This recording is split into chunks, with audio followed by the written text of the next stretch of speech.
And you are aware that Columbus and his legions committed genocide against an entire civilization of Native Americans. Yo siempre digo lo mismo, ¿por qué? Porque al final tú puedes atacar a España. Pues porque no va a haber respuesta. Que no tienen las estatuas de los conquistadores en Estados Unidos o de Isabel la Católica o de no sé qué. Lo que hay que hacer es poner un cartelón abajo explicando quién era Isabel la Católica para que la gente lo comprenda. Dices, si tú crees que un tío con una antorcha en la mano y que está tirándole piedras a la estatua se va a poner a leer el cartelón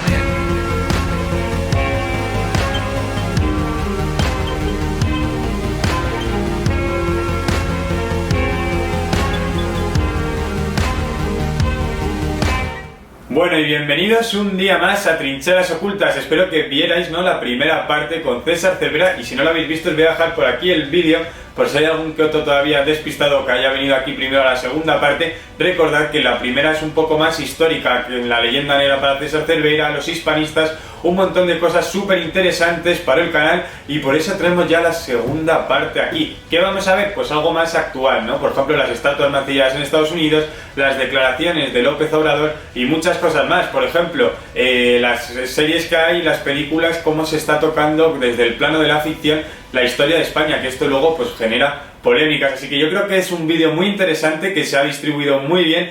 Y bueno, vamos a ver si os gusta la entrevista como os gustó la primera, que me dejéis vuestro like, os suscribáis al canal, y yo, bueno, os dejo ya con César Cervera, que al fin y al cabo, periodista de ABC, experto en historia, lo recuerdo, y por eso vamos a ver qué nos contaba. La serie era muy mala porque yo creo que para empezar era una serie que da por hecho, no sé si la has llegado a ver. Sí, he visto 3 capítulos, 4. Pues yo igual, no llega más lejos. Pero creo que el primer defecto que tiene esta serie es que da por hecho como que la conquista de México es un hecho que no todo el mundo no lo conocemos de memoria. Entonces no lo conocemos tan de memoria que se va a permitir al guionista cambiar el orden de los hechos para hacer una reconstrucción. Sí, es verdad. Y dices, joder, pero vamos a ver, que la gente no tiene ni idea de cómo es Encima está mal contada. Claro, que encima está mal contada. No me desordenen más los hechos, porque vamos a empezar por lo básico. Aquí hay un señor que llega, que desembarca en el Golfo de México y que va a ir avanzando y no sé, cuéntalo así, cuéntalo de una forma más básica, porque eso para empezar es un defecto.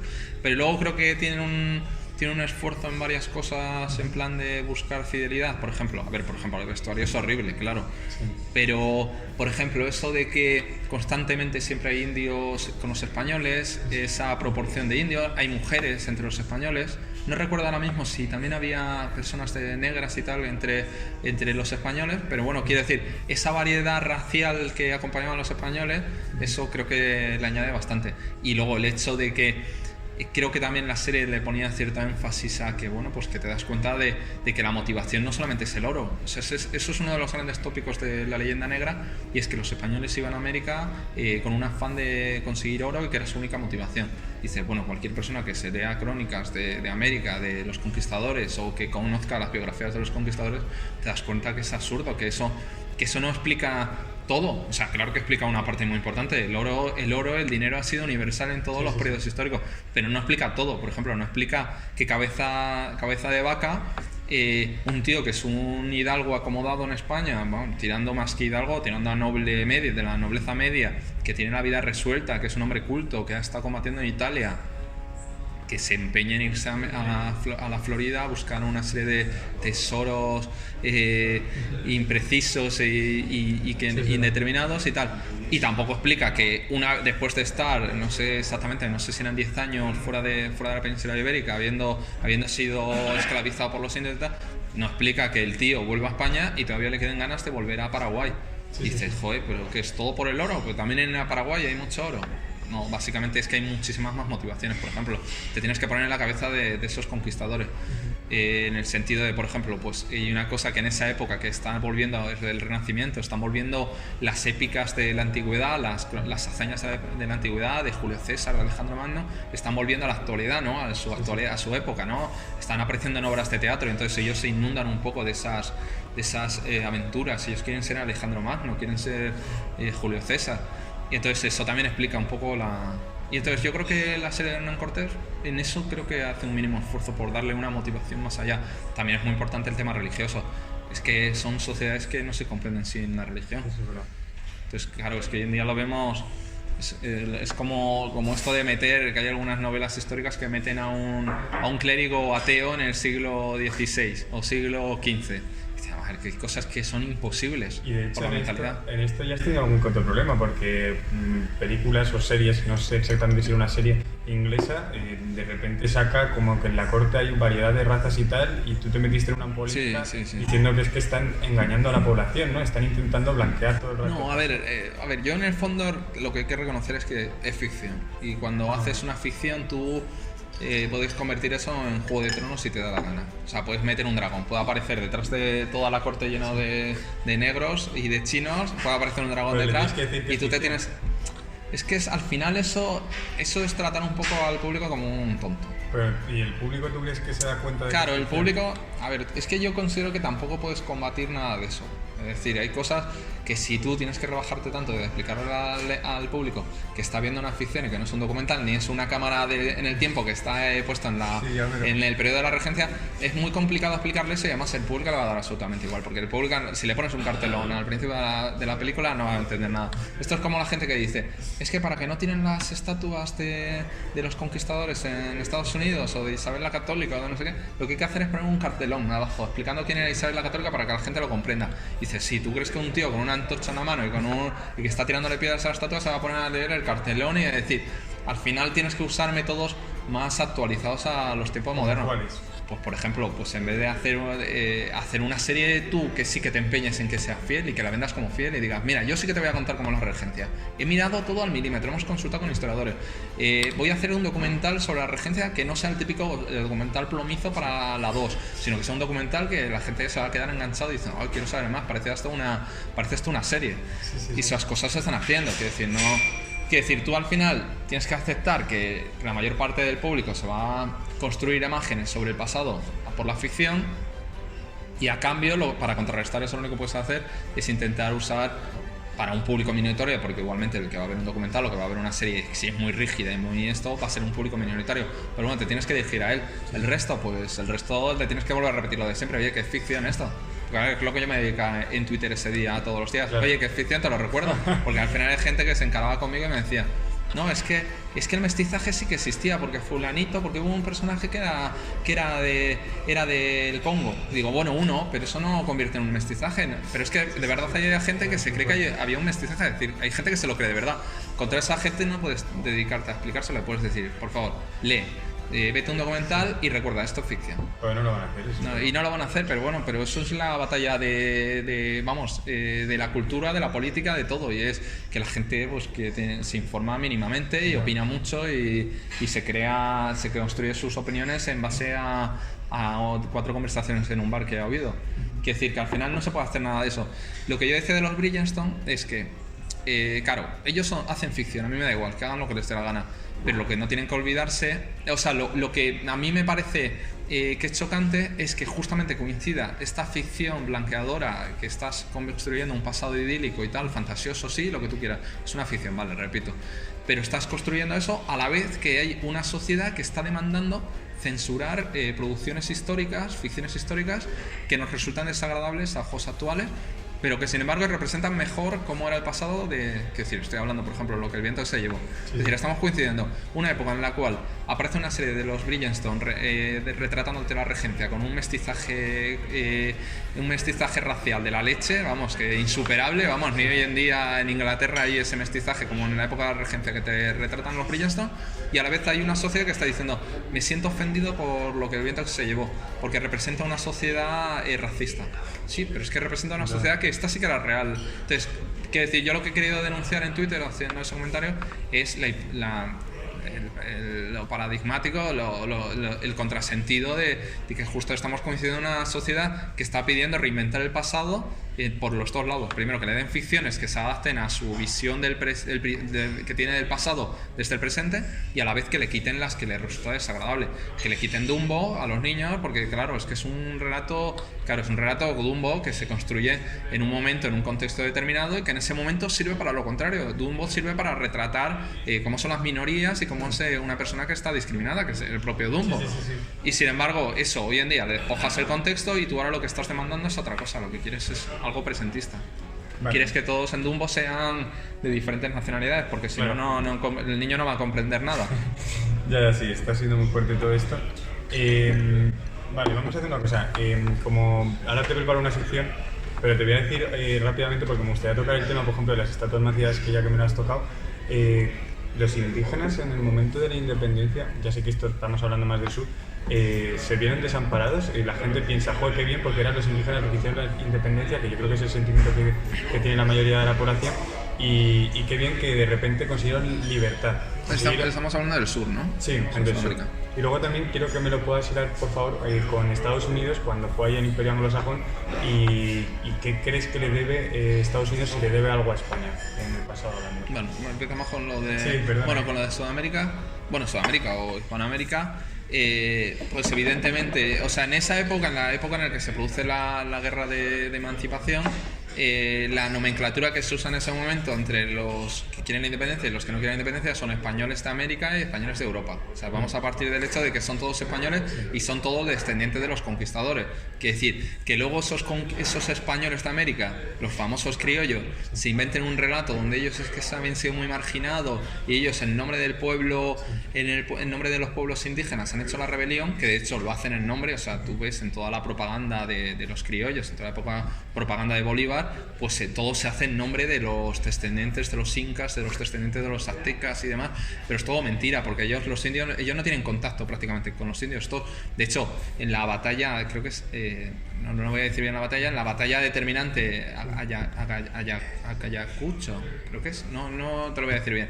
Bueno, en la batalla determinante de esta guerra, de la guerra de emancipación, combaten más indígenas en el bando de los españoles peninsulares que en el bando de los españoles de América. Sí.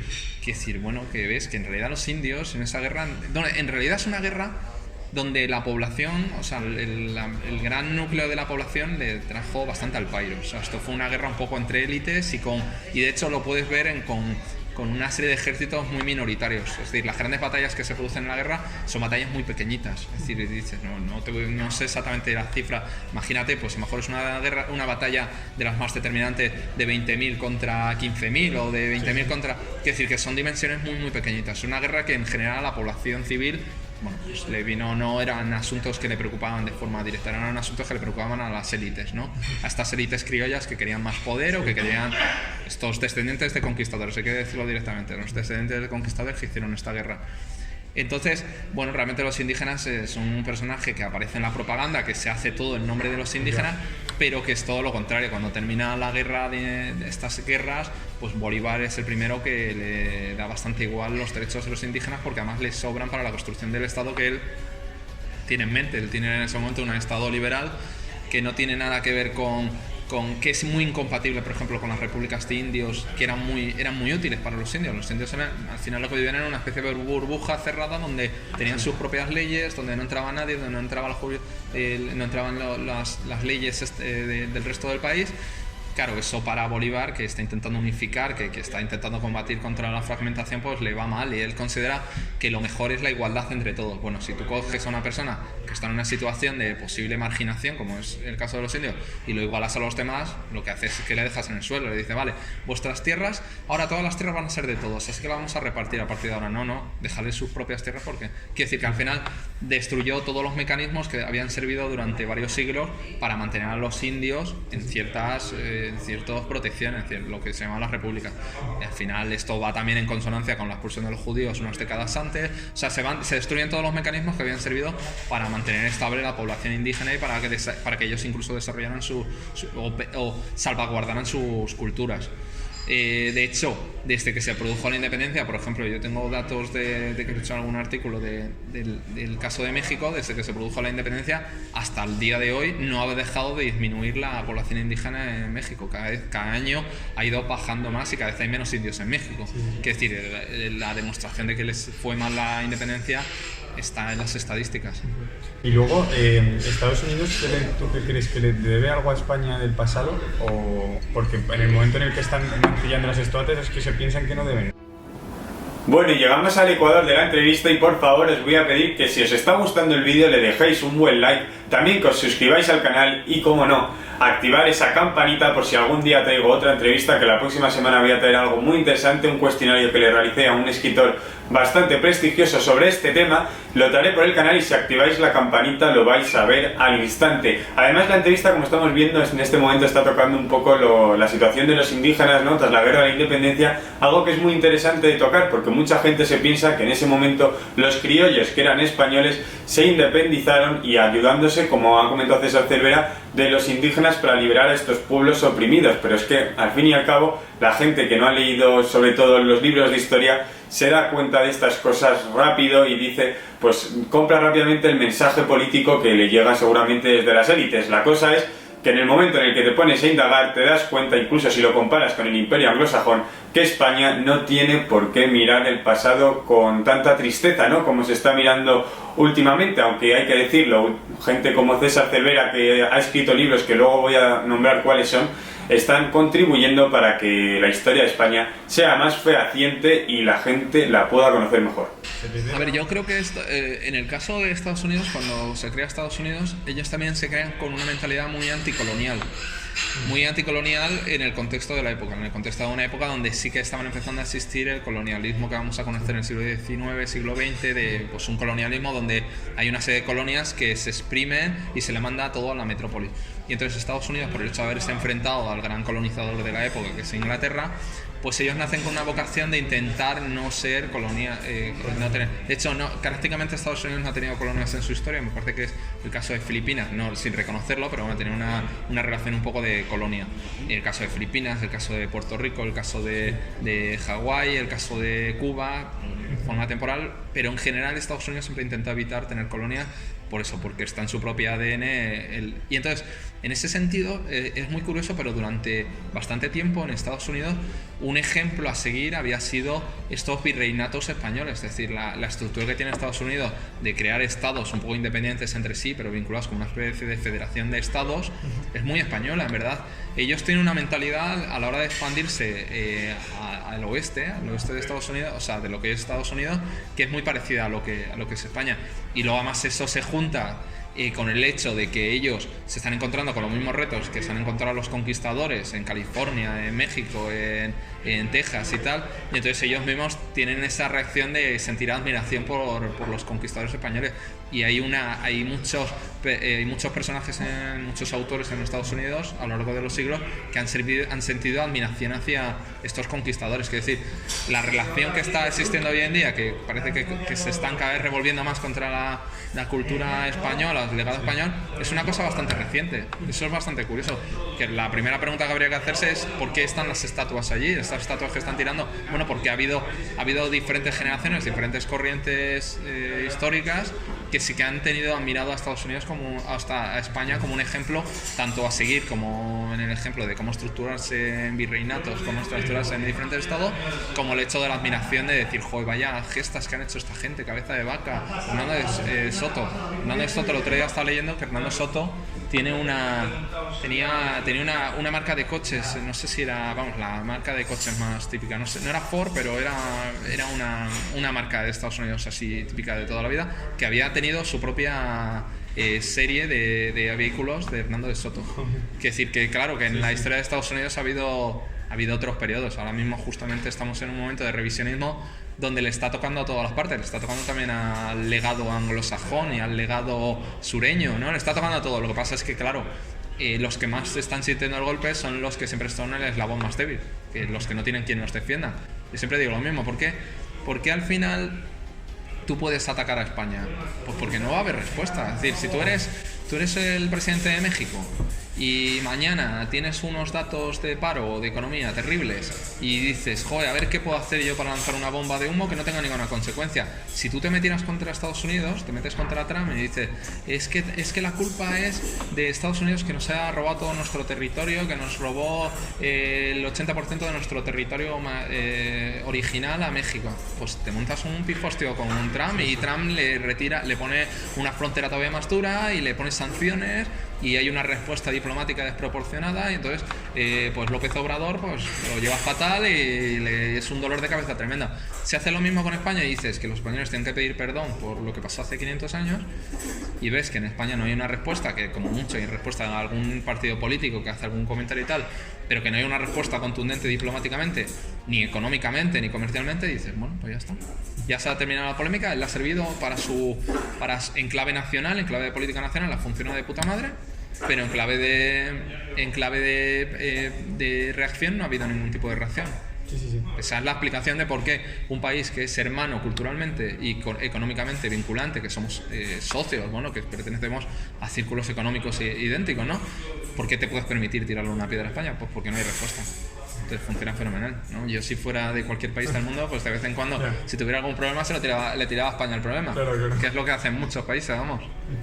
Bueno chicos, y hasta aquí ha llegado la entrevista, espero que os haya encantado, ¿no? Estos 2 vídeos que os he traído. Si es así, hacedmelo saber por comentarios y decidme nombres a ver a quién más puedo entrevistar, gente que pueda ser accesible y que os interese saber su testimonio. Yo creo que puede ser muy interesante, pero no vamos a dejar que se vaya César Cervera antes de decir sus libros. Por ejemplo, vamos a sacar los 2 libros más famosos que tiene, sobre todo este último que ha sacado, que son Los Borbones y sus locuras. Os voy a dejar por aquí para que lo veáis el libro, ¿no? La portada, pero también os lo voy a dejar en el enlace de la descripción por si alguno quiere ir a Amazon y comprarlo o echarle un ojo, más que nada. Luego también os voy a dejar otro libro que ha realizado que es sobre los Austrias, el imperio de los chiflados también.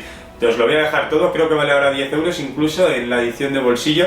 También os voy a dejar el enlace en Amazon, como veis es un precio asequible y así, bueno, pues ayudamos a que gente como César Cervera se pueda distribuir todo su material y todos los conocimientos que tiene respecto a la historia de nuestro país. Súper interesante también, y quiero decirlo, que para el final he dejado unas preguntas rápidas con César, con el periodista de ABC, para ver qué opina de estos personajes, que vamos a decir el nombre y él con una palabra tiene que responder y decirme lo primero que se le venga a la cabeza, y con eso vamos a terminar el canal. Así que, bueno, el canal no, el vídeo. Así que por eso os digo que si queréis seguir viendo este tipo de contenido, le dejéis un buen like y también os suscribáis y activéis la campanita. Os dejo ya con las preguntas rápidas y a mí ya no me veis más. Un saludo y nos vemos en vuestras próximas Trincheras Ocultas. Bueno, lo primero que se te ocurra. Hernán Cortés. Gigante. Bartolomé de las Casas. ¿Puede ser adjetivo o nombres? Lo que tú quieras. Vale, pues autocrítica. López Obrador. Populismo. Cristóbal Colón. Bueno, iba a decir él es perverso. Tiene un toque perverso. Moctezuma. Infravalorado. Bernardo de Galvez. Pues un personaje cada vez más un hombre cada vez más conocido, creo que hay sobre exceso de información sobre él. ¿En plana buenas o malas? Creo que le pasa lo mismo que con Blas de Lezo, que al final se le puso la etiqueta esta de héroe olvidado y al final han ido saliendo biografías que se van a ir acumulando y novelas históricas y llevan como 50, entonces creo que Gálvez ya no puede ser. Y ahí sobre exceso de Gálvez. ¿A quién le darías, por ejemplo, ahora? ¿Qué biografía crees que nos ha hecho? ¿De qué personaje famoso? Pues mira, yo creo que no hay nada de Pizarro. Es un personaje que está tan delante nuestro y que todo el mundo dice, joder, no, es que Pizarro lo conoce todo el mundo. Bueno, yo creo que a Pizarro no lo conoce nadie, Francisco de Pizarro. Creo que a Hernán Cortés se le conoce más, pero a Francisco de Pizarro, a pesar de la importancia que tiene... Seguimos, Simón Bolívar. Malvado. Venga, ¿y Malinche? Muy útil, utilidad. ¿Escribirías alguna vez un libro de leyenda negra? Que eso se me acaba de ocurrir ahora. Sí, a ver, yo tengo desde hace tiempo una idea que sería hablar de leyenda negra y lenguaje. Es un tema, es un poco, el problema es que siempre me ha faltado colocarle exactamente el foco. Sí. Mi idea sería hablar, por ejemplo, cómo hay una serie de palabras que ya tienes vinculadas a España o periodos históricos y que automáticamente la vas a usar, que es decir, mejor porque tú tienes ya la construcción mental sobre ese periodo. Es decir, tú hablas de los conquistadores que llegan a América con Colón y automáticamente usas, porque además lo usan todos los historiadores, colonizadores. Y sin embargo, tú hablas de los primeros puritanos que llegan a Norteamérica, a la costa costa este de Norteamérica, y automáticamente hablas de colonos, ¿no? Entonces, ese matiz entre colonos o colonizadores, pues implica grandes diferencias. Los colonos son gente alegre, tranquila, pacífica, que vienen a crear su territorio. Me parece que colono viene de una palabra, creo que es una palabra griega que significa agricultura o es algo así, algo pacífico, ¿no? Sí. Y colonizador viene de un fenómeno que es muy posterior a la época de los conquistadores, que va a ser el colonialismo del siglo XIX. Y además que conlleva ya un juicio moral muy concreto.